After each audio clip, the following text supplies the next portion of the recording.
This is your technical update from the LMAX Exchange Research and Analytics Desk for Monday, March 28th, 2016.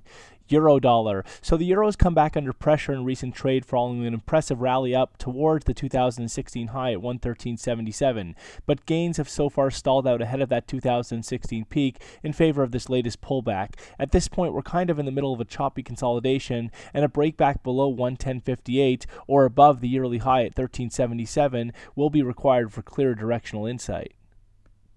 Sterling dollar. So cable is back under pressure, though the market has found some support ahead of some key internal support at 140.53. A break below 140.53 would expose the recent 7-year low at 138.36 further down, while inability to take out 140.53 would open the door for the possibility of a bounce back towards the 145 area. But ultimately, while the market holds below 146.68, that high that we saw going back to the 4th of February, the overall pressure remains on the downside.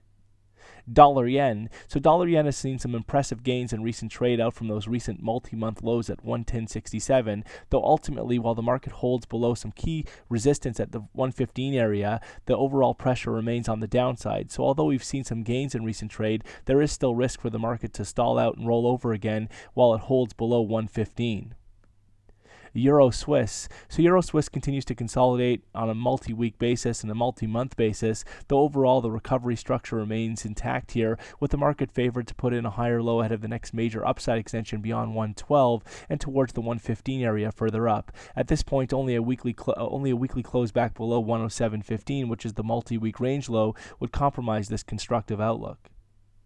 Aussie dollar. So Aussie has recently stalled out by 2016 highs at 76.81, following an impressive breakout above previous resistance at 73.85.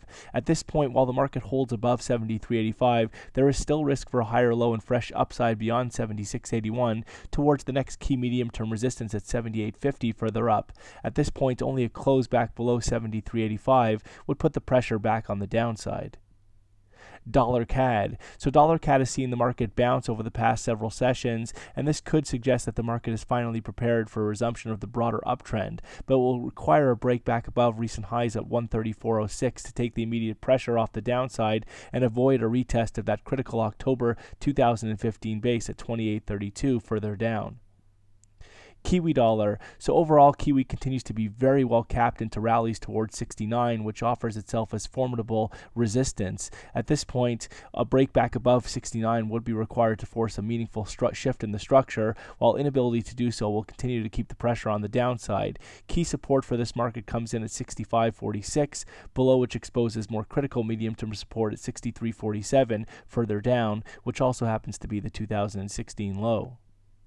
SPX 500. So the S&P 500 is finally showing signs of stalling out following an impressive rally out from those multi-month lows at 1808 from early February all the way up to trade towards and just over 2050. But while the market holds below 2050 on a weekly close basis, there is risk for a meaningful lower top ahead of the next major downside extension back down towards 1808, below which would expose a measured move downside extension towards the 1550 area further down.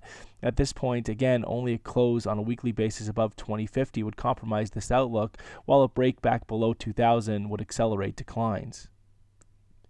Gold. So gold has seen some impressive setbacks in recent trade, with the market extending back towards the 1200 area. But overall, while the market holds above some previous resistance turned support at 1190, the structure remains constructive, and a higher low is sought out ahead of the next major upside extension beyond recent 2016 highs around 1284 and towards the 2015 peak from January of 2015 at 1307 further up. Again, only a weekly close back below 1191 would take the immediate pressure off the top side.